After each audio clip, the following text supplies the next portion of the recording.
इस बार का जो चुनाव है एक तरफा चुनाव है, एक तरफा का चुनाव है। अगर ईवीएम में किसी भी तरह की धांधली नहीं होती है, क्योंकि लगातार बहुत सारे सवाल उठते हैं कि हम बहुजन समाज पार्टी हाथी पर वोट डालकर आते हैं लेकिन वो वोट कमल पर चला जाता है। ये महिलाएं बता रही हैं, युवा बता रहे हैं। तो कहीं ना कहीं अगर ये खेल नहीं होता है इस बार, तो पूर्ण बहुमत के साथ में बिल्कुल एक तरफा मुकाबला है, बहुजन समाज पार्टी जीत की तरफ है। और मीडिया तो आकलन नहीं, आपको आकलन है, देखिए बहुत कम आकलन है। बिल्कुल सही कहा।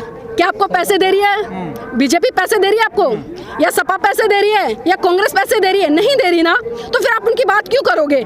हम देख रहे हैं कि जो मीडिया चल रहा है, मेन मीडिया, उसके मुंह बंद कर दिए गए हैं। वो किसको दिखा रहा है? वो सपा को दिखा रहा है और योगी को दिखा रहा है, बहन जी को नहीं दिखा रहा है। लेकिन आप देखिए जो जन सैलाब उमड़ा है, इसको मीडिया क्यों नहीं कवर करता? क्यों नहीं दिखाता कि बहन जी की जनसभाओं में लाखों की भीड़ उमड़ रही? क्यों नहीं दिखा? क्योंकि अच्छे से पता है अगर टीवी पे लोग देखेंगे तो कहीं ना कहीं लोगों में बदलाव आएगा और उनकी सोच बदलेगी, और सोच बदलेगी तो वो अपनी सरकार बनाएंगे। लेकिन आप कह रहे हैं कि मीडिया उनको दिखा रहा है, लेकिन कहीं ना कहीं देखा जाए तो कहा जा रहा है कि बहन जी लेट हो गई है। नहीं, देखिए बहन जी कोई लेट नहीं हुए हैं। एक रणनीति बनाने वाला व्यक्ति होता है। बहन जी पिछले जब से यहाँ पर योगी या सपा की सरकार चल रही थी, पूरे 10 कार्यकाल, बहन जी ने देखा कि कहाँ कुछ कमियां रही, उन कमियों पे काम हुआ बारीकी से एक बढ़कर प्रत्याशी बहन जी ने उतारा, सर समाज के व्यक्ति को वोट देने का काम किया। और जिस तरह से इस बार आप युवाओं की भागीदारी देख सकते हो बहुत बड़े स्तर पर, कि युवाओं को बहन जी ने टिकट दिया है और युवाओं को नहीं, जिस तरह से महिलाओं की भागीदारी भी सुनिश्चित किया, तो इसका सीधा सीधा प्रमाण है। भले लोग कितने कहे कि बहन जी लेट है या धरातल पर दिखाई नहीं देती,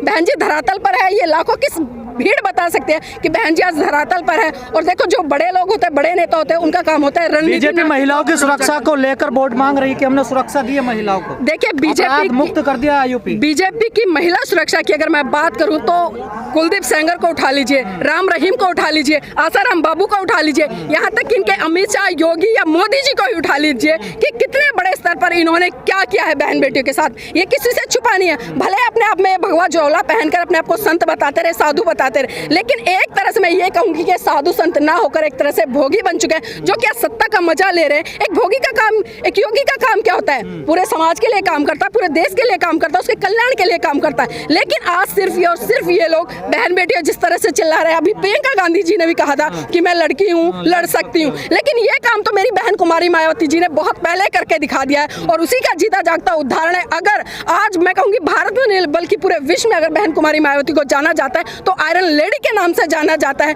तो ये बहन जी ने जता दिया है। आज प्रियंका गांधी को जरूरत नहीं है कहने की, या जो भाजपा सरकार बात करते कि बेटी बचाओ बेटी पढ़ाओ, ये सिर्फ इनके चुनावी जुमले होते हैं। लेकिन जो धरातल पर काम होता है बहन बेटियों की सुरक्षा के लिए, आप अच्छे से आंकड़ा उठाकर देख लीजिए बहन जी के शासनकाल का, योगी का और सपा का, जितना शासन प्रशासन अनुशासन बहन जी के शासनकाल में बिल्कुल अच्छे तरीके से चला है। किसी तरह का अत्याचार नहीं हुआ, किसी तरह की बहन बेटियों की इज्जत नहीं लूटी गई है। वो दूसरी तरफ आप अखिलेश और योगी का शासनकाल उठाकर देख सकते हैं तो आंकड़ा बिल्कुल साफ हो जाएगा। आप देख सकते हैं कि जो पार्टी हिजाब को लेकर इस तरह से आतंकवाद फैलाती है लोगों में, तो आप समझ सकते हैं कि इन लोगों की सोच कितनी छोटी और संकुचित है कि ये व्यक्ति को व्यक्ति ना समझकर बल्कि धर्म के आधार पर हिंदू मुसलमान करा के लड़ाते हैं। हिजाब का आपने जिक्र किया, हिजाब को लेकर बहन जी ने तो सवाल खड़े किए, लेकिन अखिलेश यादव ने चुप्पी साध ली इस पूरे मामले पर। देखिए अगर मैं बात करूं, क्योंकि लोग कह रहे हैं कि आज बाबा साहब का कोई भी नाम ले ले, चाहे अखिलेश जी पोस्टर पर लगा दे, लेकिन बाबा साहब जिस समाज की बात करते थे उसमें 50% महिलाओं की आबादी थी और बाबा साहब कहते थे कि मैं किसी भी समाज की उन्नति इस बात से आंकता हूं कि उस समाज की महिलाएं कितनी जागरूक है। और संविधान के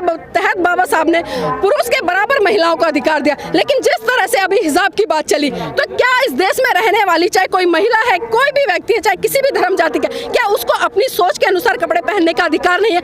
वो उनका धर्म है, वो किस तरह से जी रहे हैं वो उनका अधिकार है। आप कौन होते हैं उन पर सवाल उठाने वाले कि आप हिजाब पहन रहे? अगर वो हिजाब पहन रहे तो आप भी तो अराजकतावादी गुंडागर्दी का एक सबूत दे रहे हो, चिल्ला रहे हो, जय श्री राम के नारे लगा रहे हो, भगवा झंडा फैला रहे हो। एक एकेडमिक में किस तरह का माहौल बना हुआ है जहां बच्चों को समानता का पाठ पढ़ाया जाता है, जहां बच्चों को शिक्षा दी जाती है, जहां बच्चे के भविष्य का निर्माण किया जाता है और इस देश को उज्जवल बनाने के लिए काम किया जाता है। आज हम देखते हैं कि एकेडमिक शिक्षाओं में हिंदू मुसलमान कराया जा रहा है और कहीं ना कहीं इसमें बहुत बड़ा काम जो आरएसएस और बीजेपी का है, जो आज देश की सत्ता पर काबिज है। भले काबिज हो गए, मोदी लहर चली है, योगी लहर चली, लेकिन उत्तर प्रदेश की जनता आज इतनी जागरूक हो चुकी है, वो समझती है अगर हमारा कोई विकास कर सकता है तो सिर्फ और सिर्फ बसपा पार्टी बहन कुमारी मायावती कर सकते हैं। इसलिए एक उम्मीद है और बदलाव जरूर आएगा। लोग कह रहे हैं कि अखिलेश यादव को मुसलमानों के वोट चाहिए, लेकिन उनके अधिकारों की बात नहीं उठाते हैं। देखिए अखिलेश जी की अगर मैं बात करूं, आपने उनका शासनकाल देखा और हमने उनका गुंडा राज भी देखा, चाहे वो यादवों की बात करें या किसी भी तरह से बात करें। आपने देखा कि किस तरह से एक बहुत बड़ा वोट बैंक, जो कि जाट समाज का वोट बैंक कहा जाता,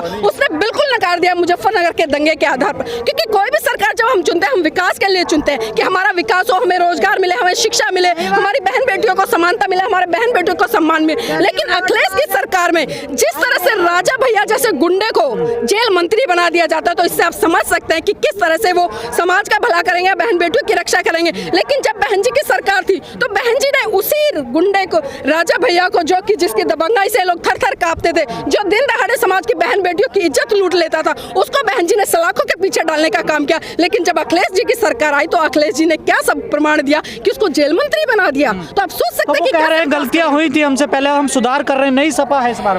देखिए, कहावत कही जाती है कि सुबह का भूला शाम को अगर लौट आए तो उसे भूला नहीं कहते। लेकिन ये वो भूले नहीं है जिस मैं कहावत की बात करूं, ये तो वो भूले जो जानबूझकर तो गोबर में लठ मारते हैं और छींटे भी खाते हैं और फिर कहते हैं कि हमने लठ गलती से लग गया, जानबूझकर लग गया। तो हमें अच्छे से पता है कि 5 साल चाहे सपा का शासनकाल रहा है या योगी का शासनकाल रहा, भली भांति जनता जानती है। और इनके जो जुमले हैं या जो कागजी कार्रवाई होती है, धरातल पर काम नहीं होते, अच्छे से जानता है। इस बार जो बहुजन समाज का जो पूरा कोर वोट बैंक है वो घर वापसी कर चुका है। और जिस तरह से मुस्लिम समुदाय, जाट समुदाय, ब्राह्मण समाज, हर धर्म हर जाति का व्यक्ति बहुजन समाज पार्टी से उम्मीद लगा रहा है और इस बार सरकार इस बार का चुनाव त्रिकोणीय होगा फिर एक तरफा होगा? देखिए, इस बार के चुनाव की बात करूं, एक हिंदुत्व की बात कर रही है, एक यादव हर जनसभा में जा रही हैं, आपने आकलन किया होगा। बिल्कुल नीलम जी, आप हर रैली हर जनसभा में जा रही हैं बहन जी की, क्या स्थिति बनती नजर आ रही है आपको प्रदेश में?